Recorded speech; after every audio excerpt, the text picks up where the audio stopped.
Iya.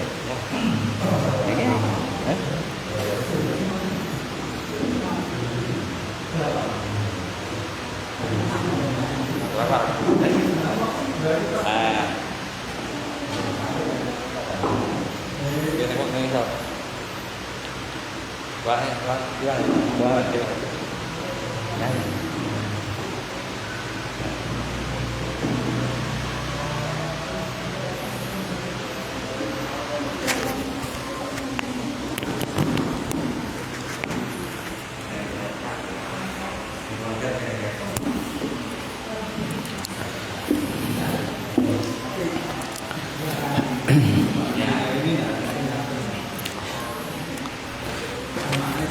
Assalamualaikum warahmatullahi wabarakatuh. Bismillahirrahmanirrahim. Ila hadratin nabiyil mustafa Muhammad sallallahu alaihi wasallam wa ala alihi wa sahbihi ajma'in. Lahumul Fatihah. A'udzu billahi minasyaitonir rajim. Bismillahirrahmanirrahim. Alhamdulillahi rabbil alamin arrahmanir rahim maliki yaumiddin. Iyyaka na'budu wa iyyaka nasta'in. Ihdinas siratal mustaqim. Siratal ladzina an'amta 'alaihim ghairil maghdubi 'alaihim waladdallin. Rabbi ufirli wa liwalidayya amin. Hadiyatan minna ila arwahi masyayikhina wa li muallimina wa li murabbi ruhina wa liman ajazana wa li mursyidina wa li muassis nahdlatil ulama ajma'in wa li aulid sati wa li songo ajma'in, khususan ila sultan awliya Syaikhul Qadir Al-Jilani radhiyallahu anhu, wa khususan ila musannif kitab takrib Al-Qadhi Abi Suja bin Ahmad Al-Isfahani Asy-Syafi'i rahimahullah, wa usulihim wa furahim wa aswajihim wa duriyatihim wa ahli silsilatihim wa muridihim wa muhibbihim wa jama'iyatihim radhiyallahu anhum. Syaulillahi lana wa lahumul Fatihah. A'udzu billahi minasyaitonir rajim. Bismillahirrahmanirrahim. Alhamdulillahi rabbil alamin arrahmanir rahim maliki yaumiddin. Iyyaka na'budu wa iyyaka nasta'in. Ihdinas siratal mustaqim. Siratal ladzina an'amta 'alaihim ghairil maghdubi 'alaihim waladdallin. Rabbi ighfirli wa liwalidayya amin. Thumma ila abaina wa ummahatina wa jaddatina wa jaddatina wa ila ruhi man fataha hadhil qaryah wa man aqamaha wa li jami'il muslimina wal muslimat wal mu'minina wal mu'minat al ahya'i minhum wal amwat ghafarahumullah lahumul Fatihah. A'udzu billahi minasyaitonir rajim. Bismillahirrahmanirrahim. Alhamdulillahi rabbil alamin arrahmanir rahim maliki yaumiddin. Iyyaka na'budu wa iyyaka nasta'in. Ihdinas siratal mustaqim. Siratal ladzina an'amta 'alaihim ghairil maghdubi 'alaihim waladdallin. Rabbi ighfirli wa liwalidayya amin. Bi barakati majelis ilmu, mugi-mugi kita lan keluarga kita sedaya diparingi sehat walafiat lahir batin, kathah lan barokah rezekine, selamat dunia akhirat, lan boten wonten alangan kanggo menapa-menapa biidznillah waridallah. Al-Fatihah.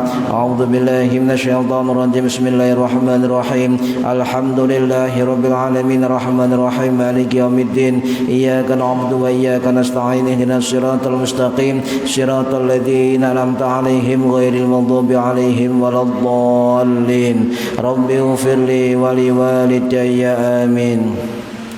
A'udzu billahi minasyaitonir rajim. Bismillahirrahmanirrahim. Alhamdulillahi rabbil alamin. Allahumma salli wa sallim wa barik ala sayyidina Muhammadin wa ala alihi wa sahbihi ajma'in. Wa la hawla wa la quwwata illa billahil aliyyil azim. Amma ba'du. Ingkang kula hormati para bapak, para ibu sekalian, jamaah pengajian rutin kitab takrib Mudah-mudahan khususnya yang hadir dan yang menonton mendapatkan barokah, manfaat, maslahah wa ni'mata wassalama wassa'ada wassafa'ah fid dini wad dunya wal akhirah. Amin ya rabbal alamin. Para bapak, para hadirin ingkang minulya, tasik bahas tentang rukun salat halaman 13. Bismillahirrahmanirrahim. Faslun wa arkanus salati thamaniyata asyara ruknan. An-niyatu wal qiyamu ma'al qudrati wa takbiratul ihrami wa qiraatul fatihati wa bismillahirrahmanirrahim ayatum minha war ruku'u wa tu'maninatu fihi wa raf'ul i'tidalu wa tu'maninatu fihi was sujudu wa tu'maninatu fihi. Nah sekarang adalah wal julusu lan lungguh bainas sajdataini antarane sujud loro wa tu'maninatu lan tumaknina fihi ing dalem julus.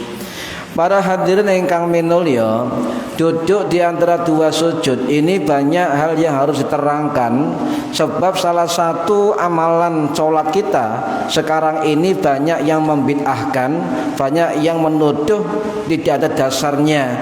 Nanti saya jelaskan, terutama bacaan wa'fu'ani, ya, bacaan wa'fu'ani. Sampai kalau di YouTube itu ada salah satu dari penceramah itu mengatakan doa duduk di antara dua sujud pakai wa'fu'ani itu bid'ah. Terus tuduhannya lagi adalah itu istihad dari ulama Nusantara, bukan. Saya akan beberkan nanti biar paham semua bahwa bacaan tambahan wa'fu'ani itu hadis kanjeng Nabi Muhammad sallallahu alaihi wasallam. Duduk di antara dua sujud, lek santri niki pasti hafal wazan tasrif. Hafal nggih? Jalasa yajlisu. Loh. Kita senang mondok iki apal. Jalasa yajlisu julusan wa majlasan fa huwa jalisun wa dzaka majlisun ijlis la tajlis majlisun majlisun mijlasun. Nggih. Mijlasun terakhir isim alat. Nah, duduk di antara dua sujud ini ada perbedaan pendapat. Kok agak nih ya? Ada perbedaan pendapat. Jumhur ulama mazhab Hanafi, ulama mazhab Maliki, ulama mazhab Syafi'i, ulama mazhab Hambali itu sepakat bahwa duduk di antara dua sujud adalah rukunnya salat. Jumhur ulama. Satu mazhab yang berpendapat bahwa sujud di antara duduk di antara dua sujud itu hukumnya bukan rukun tetapi wajib. Niku mazhab Hanafi, nggih. Nah niki. Jadi kalau tidak dilaksanakan ini, kalau mazhab Hanafi tidak dilaksanakan tetap sah tapi berdosa. Nah ini kalau baleni ulama mazhab Maliki, mazhab Syafi'i, mazhab Hambali sepakat bahwa duduk di antara dua sujud adalah rukun. Yang kedua adalah tumaknina, tumaknina. Nah ini dalam kitab Al-Mawsu'ah Al-Fiqhiyah Al-Quwwatiyah, kitab ensiklopedi fikih terbesar yang ada sekitar 45 jilid. Wah. Dan ono kitab dawahe 45 jilid. Lek sampean tuku no asli mriko Beirut atau Kuwait regane kurang lebih 20 juta. Oh, kitab Bu. Ya, kitab regane 20 juta. Lek sampean iso maca gak apa-apa, sampean impor toko Kuwait. Jadi kitab ini terbesar, Pak. Terbanyak terbesar, terdiri dari pendapat-pendapat ulama mazhab. Nah, di dalam kitab itu tersebut bahwa tidak semua ulama itu mengatakan tumaknina menjadi rukun salat. Tidak. Keterangannya begini, jumhur ulama mengatakan bahwa tumaknina adalah rukun sholat. Bagi yang mengambil pendapat tumaknina fihi di dalam duduk menjadi rukun, maka tidak sah sholatnya. Mazhab Maliki, mazhab Syafi'i, mazhab Hambali sepakat bahwa tumakninah adalah rukun sholat. Sedangkan satu mazhab Hanafi itu mengatakan bukan rukun tetapi wajib. Kalau dari mazhab Hanafi tidak tumakninah tetap sah sholatnya tetapi berdosa. Kutuk ya. Lah sampean ningali kontrawe kutuk. Husnudzon, nggih husnudzon. Oh, barangkali pengikut mazhab Hanafi. Utawa yang kedua gak ngerti, ngoten mawon. Nggih. Wong gak ngerti nek eco, Pak, hukume. Gak apa-apa gak ngerti. Nggih. Nah, ini para hadirin rahimakumullah. Ya, tidak hanya 3 mazhab Maliki, mazhab Syafi'i, mazhab Hambali, ada 3 mazhab lain yang sepakat juga dengan 3 mazhab. Apa? Mazhab Al-Asyauri, mazhab Al-Zahiri, mazhab Auza'i. Ini sepakat juga mengatakan bahwa tumakninah bagian dari rukun sholat. Loh, jumhur benar. Nah, tapi ada satu dari mazhab Hanafi, Pak, termasuk muridnya Imam Hanafi langsung yang bernama Al-Qadhi Abu Yusuf Al-Baghdadi, ya, itu termasuk ulama Hanafi yang wafat tahun 748 Masehi di Baghdad, termasuk juga guru dari Imam Syafi'i, ya, itu mengatakan bahwa tumakninah adalah rukun sholat. Jadi dalam mazhab Hanafi pecah dua. Sebagian menghukumi tumakninah bukan rukun, sebagian mengatakan rukun. Berarti tumakninah hampir semua ulama mazhab sepakat tumakninah bagian rukun sholat. Paham nggih? Nah, ini enak kan ya. Kau sama kitab sakmene ya, Ben. Ini kan semuanya begitu. Nah, para hadirin rahimakumullah, kemudian kenapa sejak dulu, Pak, ya, duduk di antara 2 sujud dan tumakninah itu ikhtilaf, perbedaan pendapat. Lah kok ujuk-ujuk ana ustaz anyaran lahir tahun 80-an moro-moro kok ngakoni bid'ah bae. Wong ulama salah berbeda pendapat. Ikhtalafal fuqaha. Loh, perbedaan ahli fikih, ya. Fi hukmi tumakninah, dalam hukum tumakninah fi shalah itu perbedaan pendapat, ya. Annat tumakninata ruknun min arkanis shalah, bahwa tumakninah adalah bagian dari rukun salat. Ini jumhurul ulama, pendapat mayoritas ulama, ya. Nah, ini perlu dipahami. Mengapa jumhur ulama mengatakan rukun? Sebab ada hadis Nabi yang mengatakan li hadisil masyi'is shalah, ya, atau li hadisil masyi'is sholatu, ya, orang yang tidak tumakninah dikatakan sholatnya rusak. Oh, dan rusak sholatnya. Ya lek sampai nyawa wong salat, kutuk. Kira-kira pantas gak, Bu? Untuk wabar. Sampeyan masih nyimpul lo, iki salat tak olahraga. Ngoten. Niki para hadirin rahimakumullah, nggih. Dan juga ada hadis lain ngeten dari Abu Hurairah radhiyallahu an yang wafat tahun 687 Masehi, dimakamkan di Baqi Madinah. Ini riwayat sahih Bukhari Muslim, panjang hadisnya. Cuma dalam keterangan duduk begini, summarfa, maka angkatlah kepalamu hatta tatma'inna jalisan, sehingga kamu tumakninah dengan duduk yang sungguh-sungguh. Niki hadis Bukhari Muslim. Jadi harus tumak nina, nggih. Kedah tumak nina. Nah, saat ini cara duduknya bagaimana? Biasanya ngeten semula nih. Sing diarani rukun cuma dua dalam duduk di antara dua sujud. Cuma dua.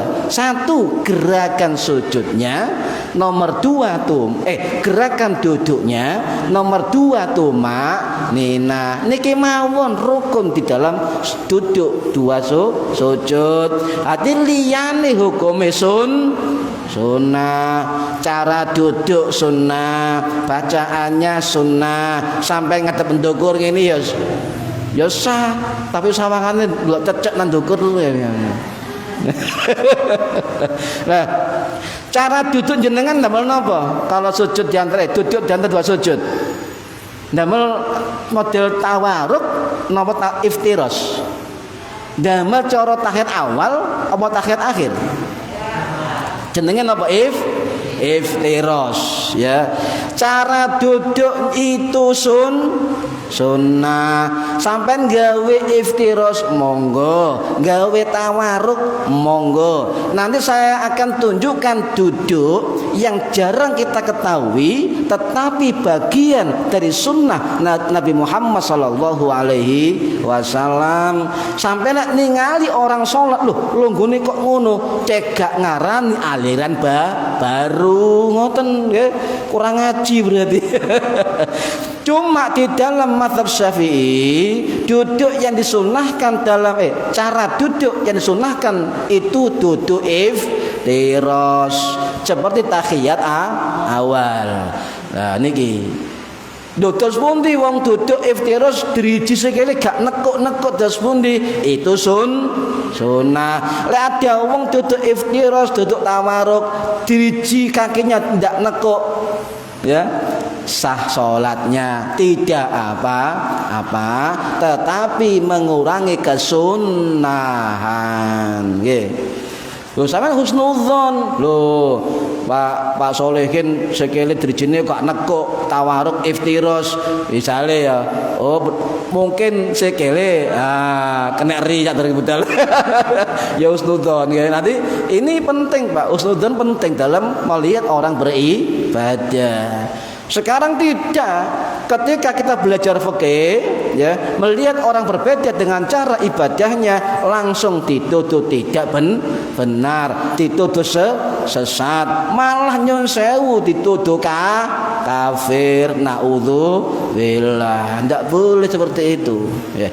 Nah, cara duduk iftiros nggih, ini riwayat dari Abu Humaid As-Sa'idi radhiyallahu an ya, yang wafat tahun 693 Masehi.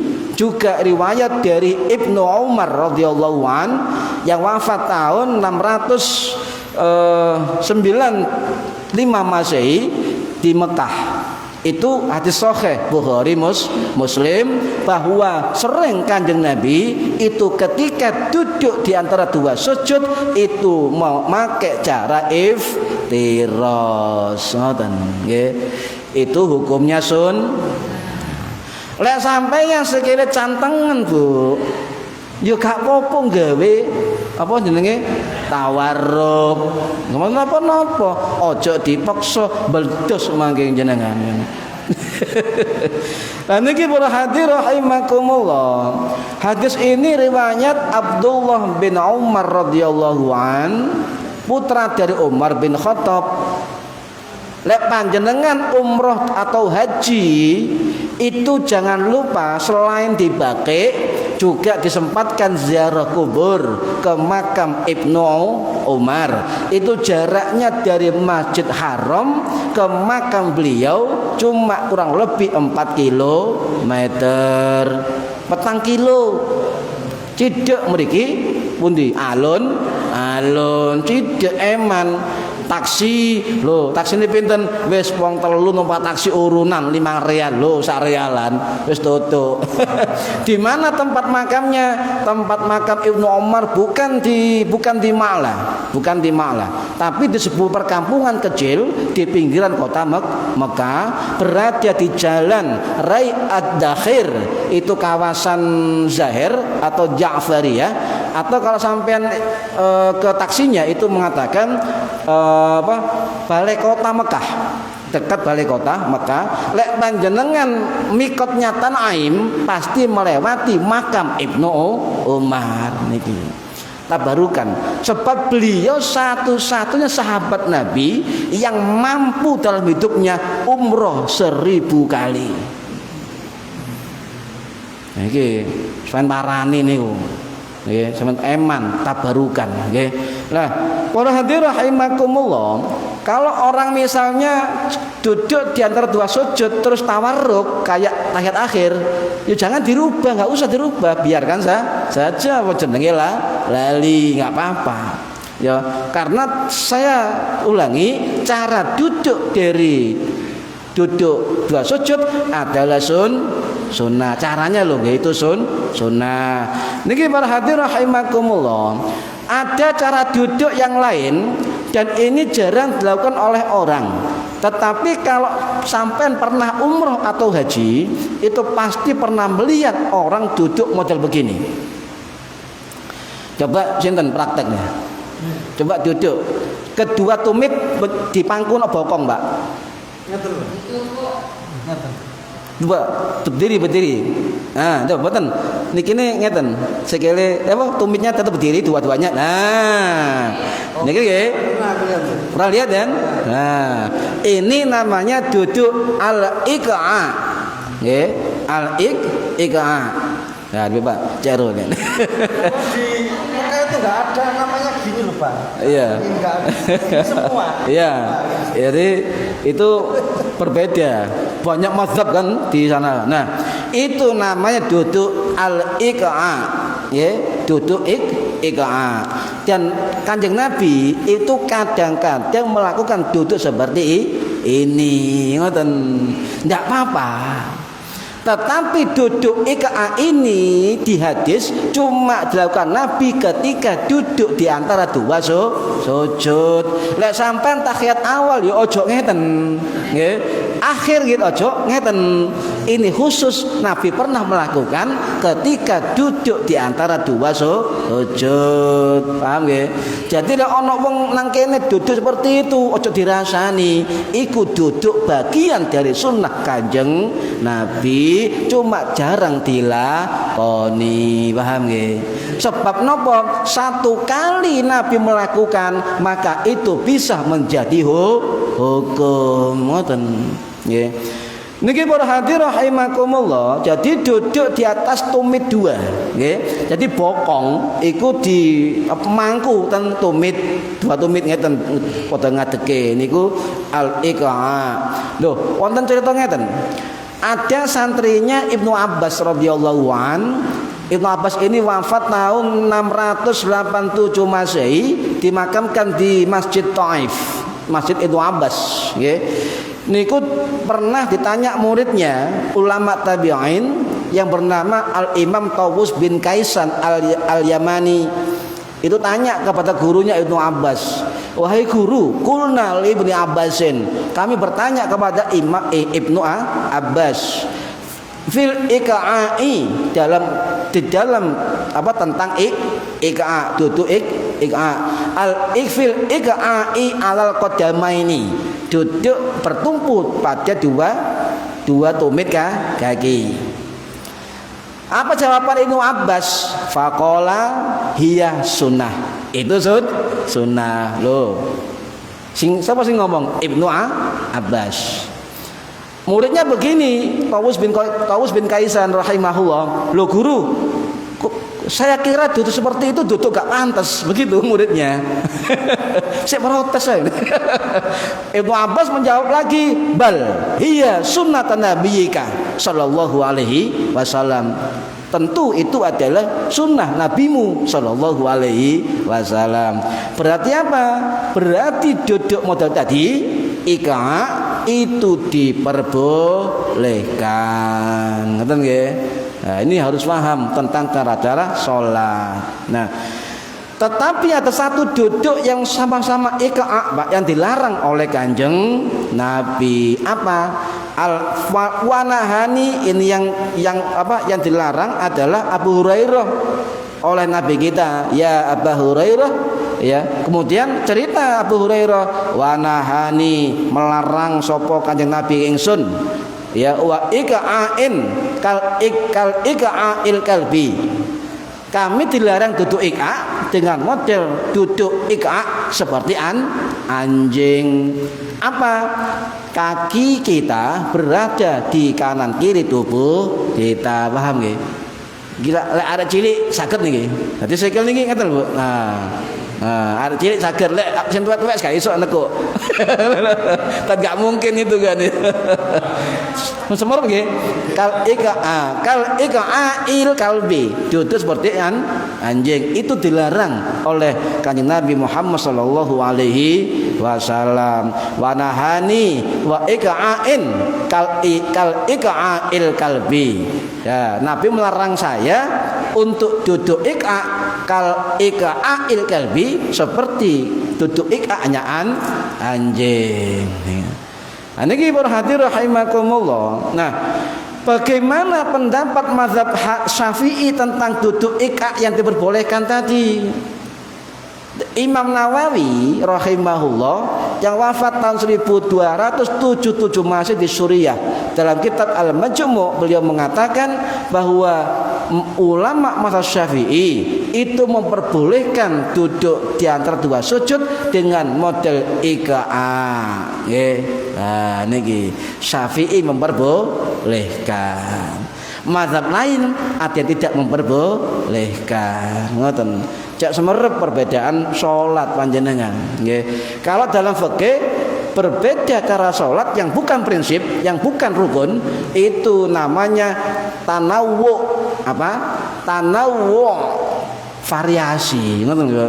Kados sampean ada mobil, nggih, ada mobil padha Hondae, nggih, padha Innovae, tapi siji modele akeh variasine ngoten.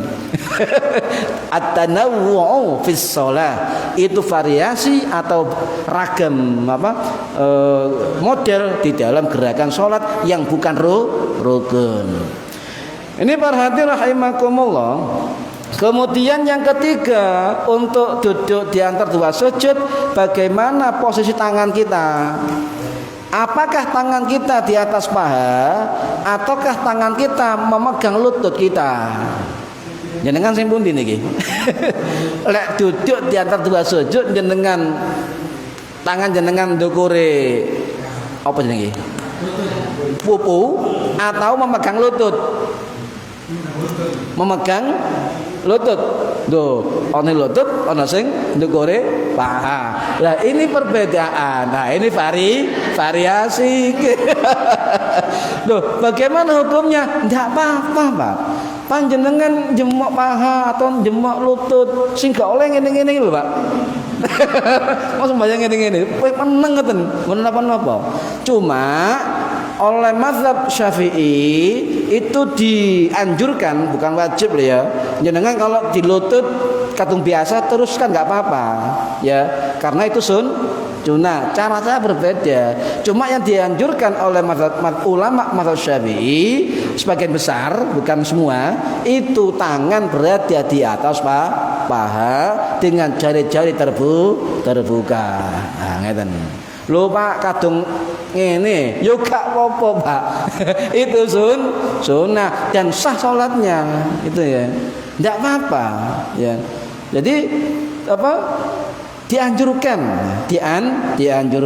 Ada juga sebagian ulama Syafi'i yang mengatakan tangan posisinya memegang lutut. Kalau kita melihat orang, Pak, itu berbeda. Wong sing dukur ambek wong sing endek pasti beda. Lah sing dukur rata-rata jemok denggol, sing endek gak nyampe. Jadi demok guyon Pak, guyon. Jadi sama, nggak apa-apa ya. Jadi di atas paha monggo, memegang lutut juga monggo. Ini ada dalam kitab Al-Iqna Imam Al-Khatib Asy-Syarbini Asy-Syafi'i rahimahullah yang wafat tahun 1570 Masehi di Kairo, Mesir. Nah, ini cara tangan ketika duduk di antara dua sujud. Ya. Para hadirin rahimakumullah, Saniki ngeten.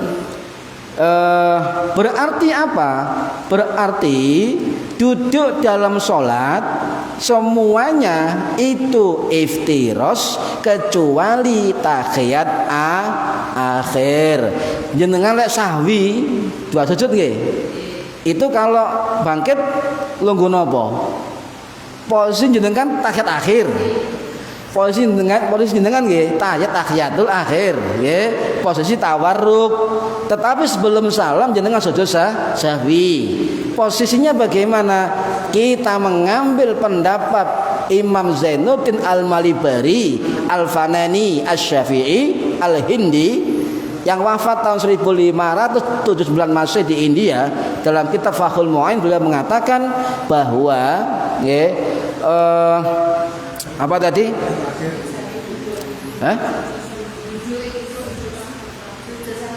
Sujud sahwi pokoknya gini, semua duduk dalam sholat itu iftiros kecuali tahiyat akhir. Berarti sujud sahwi diantara sujud duduknya make iftiros. Paham lagi? Nah, lupa wis kadung balik nok tawarruk tidak apa-apa, itu sunnah, tetap sah salatnya, ngoten nggih. Sing gak oleh mari sahwi ngadeg gak oleh, mboten sah. Niki para hadirin rahimakumullah. Jadi mengapa begitu memilih iftiros selain tahiyat akhir? Sebab menurut Imam Zainuddin Al-Malibari itu mengatakan dalam kitabnya, itulah duduk yang paling sopan di dalam sholat. Betul. Beliau ngomong ngoten. Jadi duduk iftiros, duduk paling sopan di dalam sholat, dan itu kata beliau melambangkan aqrabu ilat tawadhu, dekat dengan kerendahan hati, dekat dengan rasa tawadhu. Maka sampeyan tingali lan pondok niku nggih, apa sing ngaji-ngaji birumin pasti kan ngeten nggih, duduk iftiros ngenteni kiai ini kan ngoten nggih. Duduk iftiros ngenteni kiai sowan, duduk iftiros niku adab di dalam salat. Para hadirin rahimakumullah. Kemudian kalau duduk dalam tahiyat akhir itu dalam mazhab Syafi'i itu disunahkan duduk model tawarruk miring ya. Itu sunnah. Lupa kadang lupa, yang sering lupa itu kadang kala sholat yang 2 rakaat. Sholat subuh sama sholat Jum'ah.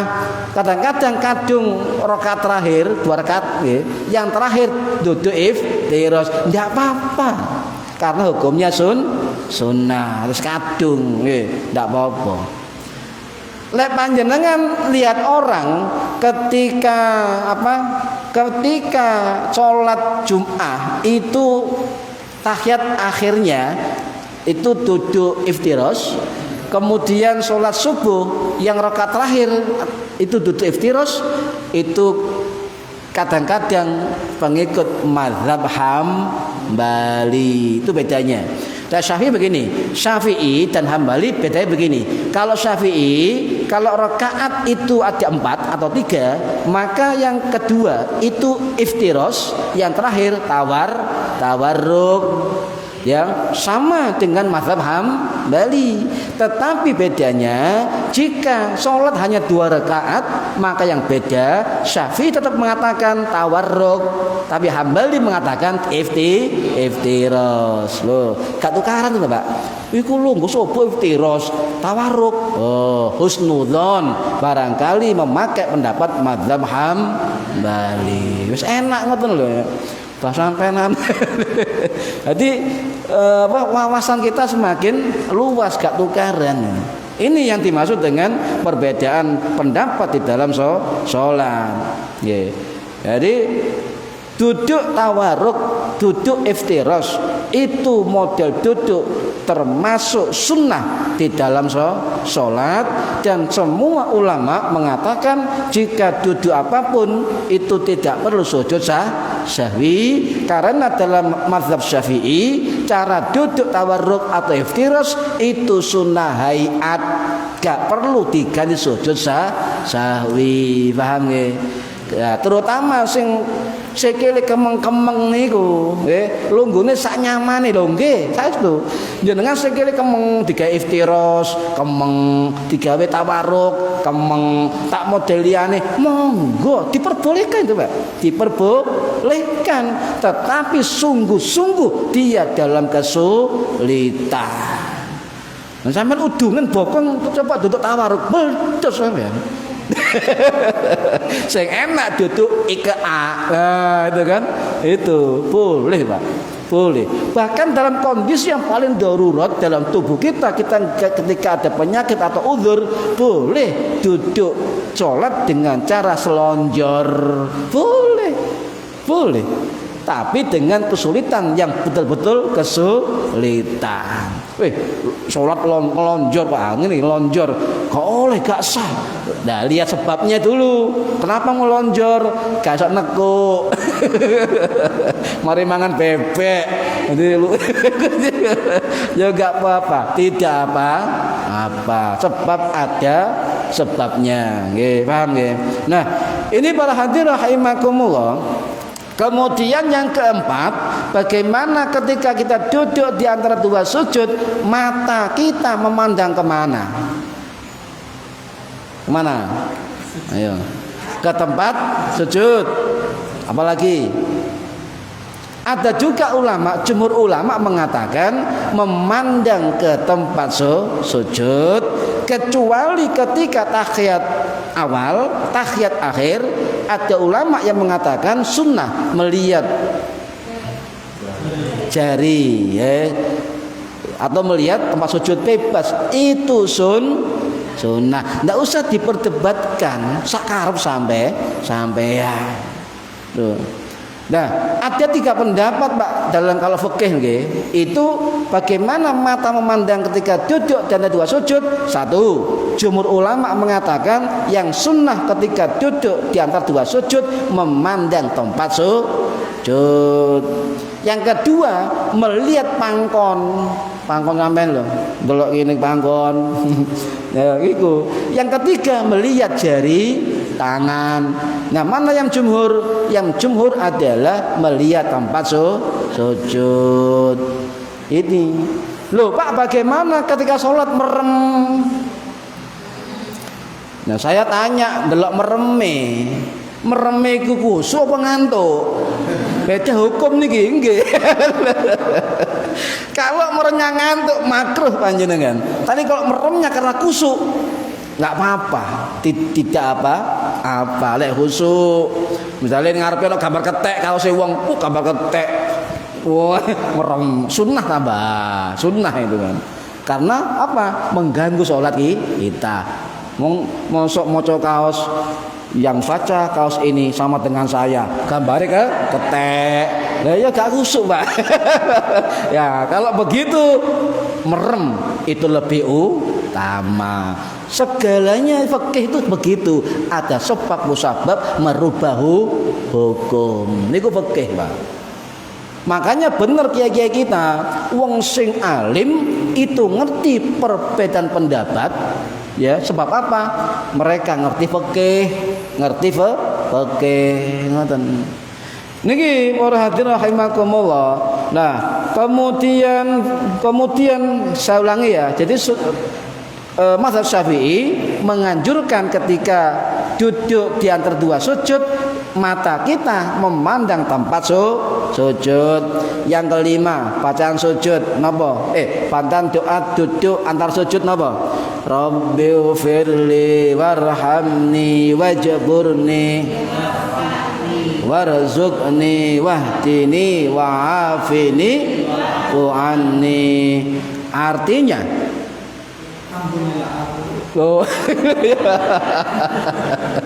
nah, kita baca setiap hari, setiap rakaat ada satu bacaan itu, nggih. Kita baca itu ada 8 doa, Bu, di situ. Rabbighfirli, ya Allah ampun dosaku. Warhamni, kasih sayangilah aku. Wajburni, tutupilah kekuranganku atau aibku. Warfa'ni ya Allah angkat derajatku. Wahdini ya Allah beri aku petunjuk. Warzuqni ya Allah beri aku rezeki. Wa'afini sehatkanlah badanku. Wa'fu'ani maafkan kesalahanku. Piro? 8 loh. Lah kok dienteng kok sampean ya Allah ya. Coba jenengan sekali-kali sebagai ijen kok. Sebagai temen ya. Waktu duduk di antara dua sujud coba dimaknai itu dalam hati kita. Rabbi firli ambek mbayangno sampean mati ngoten. Saya itu coba. Ya Allah, salatku terakhir. Rabbi firli ampun dosaku ya Allah, warfa'ni ya niku. Coba niku. Nangis sampean, saya itu. Ya. Itu berarti kita tiap salat maghrib pinten wau? 3 berarti ana donga ngeten niki 3 ka 5 waktu pinten 17 rakaat 17 kali. Seminggu pinten? Saulan, setahun. Saumur urip sampean. Lho, gak kerasa panjenengan minta 8 doa setiap hari. Donga niku. 8 doa. Nggih. Loh, bagaimana kok bisa? Karena gini, nun sewu nggih. Kalau NO itu pakai begini. Tadi ya, Rabbil firli warhamni wajburni warfa'ni warzuqni wahdini wa'afini wa'fu'ani. Rangkaian itu disusun sinten oleh Imam Syafi'i dari puluhan hadis tentang bacaan duduk di antara dua sujud. Kalau NO pakai itu. Kalau Muhammadiyah saya baca di PHT Pusat Keputusan Tarjih Muhammadiyah itu bacanya hampir sama, cuma awalnya bukan Rabbil firli Allahumma firli. Loh kok beda? Hadisnya ada semua. Hadisnya sebagian pakai Rabbil firli, hadis sebagian pakai Allahumma firli. Enggak ada yang salah, bener semua, paham nggih? Cuma enggak pakai wa'fu anni. Ini bedanya. Enggak pakai wa'fu anni. Nah, dari sini kemudian beberapa penceramah medsos itu mengatakan bahwa bacaan wa'fu anni dalam amalan Ahlussunnah wal Jamaah bid'ah. Nah, lihat waktu telah jelas nih, sik lama. Aduh. Coba hadis riwayat Ibnu Abbas itu ada sekian hadis dari beliau. Contoh, hadis riwayat Al-Hakim ya, Imam Al-Hakim An-Naisaburi ya, dalam kitab Al-Mustadrak Al-Sahihain yang wafat tahun 900 berapa saya lupa. Itu dalam hadisnya itu tanpa kalimat warfa'ni. Juga riwayat Ibnu Abbas, riwayat Imam Abu Dawud ya. Hadis riwayat Abu Dawud At-Tirmidzi itu tidak ada